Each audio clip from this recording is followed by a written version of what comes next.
इस समय हमारे साथ मनोज चौहान जी मौजूद है।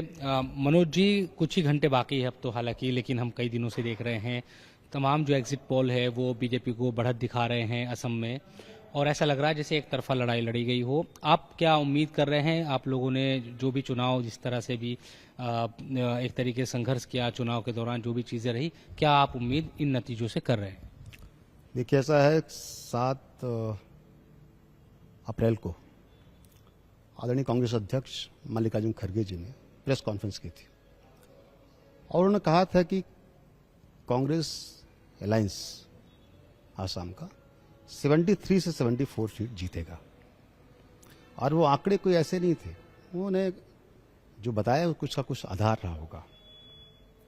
तो उसके बाद 9 तारीख को पोलिंग हुई और जब फील्ड से रिपोर्ट हमारे पास आई, हमने तमाम कैंडिडेट से बात की, हमने जिला कांग्रेस कमेटी के अध्यक्षों से बात की, अपने पीसीसी के अधिकारियों से बात की, और हमने उस दिन जो पोलिंग के एजेंट्स थे उनसे ही बात की, संगठन के लोगों से और जो कैंडिडेट सबसे बात की, और इवन मीडिया का भी, यहाँ का जो लोकल मीडिया है आसाम का, उससे बात की। तो जो निष्कर्ष है, जो ग्राउंड की रिपोर्ट है, वही है जो आदरणीय कांग्रेस अध्यक्ष खड़गे साहब ने कहा था। 73 से 74 सीट्स हम आसाम में कांग्रेस अलायंस जीत रहा है। क्या आपको लगता है कि क्या आधार इसके पीछे सबसे बड़ा रहा है? क्योंकि हेमंता शर्मा जो सीएम है, उनके जो चुनाव के दौरान प्रचार में या और तमाम चीज़ों में रही, आप जो दावा कर रहे हैं, इसकी बुनियाद आपको क्या नज़र आती है कांग्रेस के पक्ष में?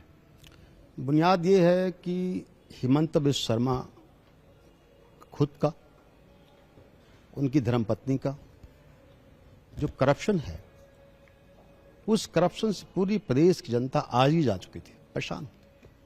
और चाहे वो कोयले का सिंडिकेट हो, सुपारी का सिंडिकेट हो, बालू का सिंडिकेट हो, माटी की इतनी हजारों बीघा लैंड जिस तरह से उन्होंने ग्रैब की है किसानों से, ट्राइब से, वो मुद्दा बड़ा मुद्दा था। तो करप्शन एक बहुत बड़ा मुद्दा था। हेमंत बिस्व शर्मा का जो सिंडिकेट राज है वो बहुत बड़ा मुद्दा था, और ये सबसे बड़ा इशू था जिससे जनता ने कहा नहीं, अब हम छोड़ने वाले नहीं। तो जनता ने, जरूरी नहीं क्या है, आप जब बात करते हो तो बहुत लोग थोड़ा डरते भी, तो खुल के नहीं बोलते। तो वो जो आप बात दिखाते हो लोग, है ना, जो एग्जिट पोल बता रहे हो, तमाम चैनल्स, जो नेशनल चैनल्स है, क्या क्या एग्जिट पोल, क्या क्या, तो सब जगह उनको जिता रहे हैं। ग्राउंड की रिपोर्ट कुछ और है।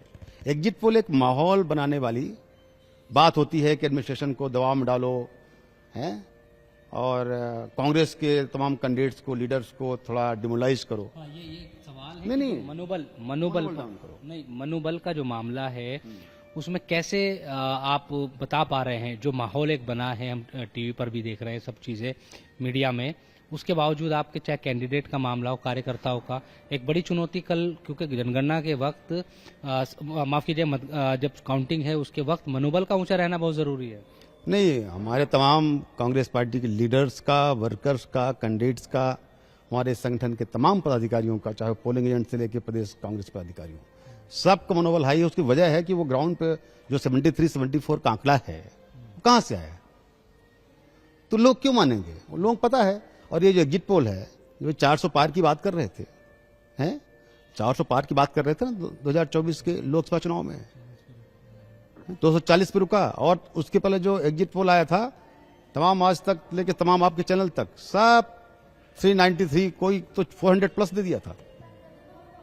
तो आप खुद समझ सकते हो कि 2024 जादू जाना नहीं है। 2024 में लोकसभा में 400 पार की बात करने वाले वो खुद थे, और बाद में हमारे तमाम मीडिया जो एग्जिट पोल दिखाई, वो भी 400 पार कर रही थी, 390 से 100 ऊपर चल रहे थे। जब रिजल्ट आया 240 पे आया, बैसाखी पे आ गए मोदी जी। तो ये सब कहने की बात, इसलिए इन एग्जिट पोल्स का कोई आधार नहीं है, ये तो सिर्फ माहौल बनाने के लिए करते हैं। इससे कांग्रेस पार्टी के तमाम कार्यकर्ताओं का, नेताओं का, किसी का भी, कैंडिडेट्स का, किसी का भी मनोबल, इससे कोई फर्क नहीं पड़ा। काउंटिंग जो सेंटर है उस पर डटे रहेंगे आप लोग? निश्चित तौर पर, क्यों नहीं डटे रहेंगे भाई। मैंने कहा ना कि ये हमारा 70 प्लस का वो है जो ग्राउंड रिपोर्ट आ रही है, तो हमारी जीत पक्की है। हम सरकार बनाने की स्थिति में है, सरकार बनाने जा रहे हैं, तो हम काउंटिंग पे क्यों नहीं डटे रहेंगे? हम जब तक लास्ट वोट काउंट नहीं हो जाता, जब तक हमारे जो कैंडिडेट्स हैं डीसी से सर्टिफिकेट नहीं ले लेते, तब तक सब लोग वहीं रहेंगे, कोई हिलने वाला नहीं है। धन्यवाद बात करने के लिए। तो मनोज जी आश्वस्त है, वो कह रहे हैं कि उन्हें जो ग्राउंड रिपोर्ट मिली है उसके मुताबिक 70 से ज्यादा सीटें कांग्रेस असम में जीत रही है। बीजेपी के अपने दावे हैं, हालांकि महज चंद घंटे बचे हैं। देखना ये होगा कि दरअसल जनता का जो जनादेश है वो किसको मिल रहा है। कैमरा पर्सन प्रवीण के साथ इंडिया टीवी के लिए गुवाहाटी से मैं शुभ रजा।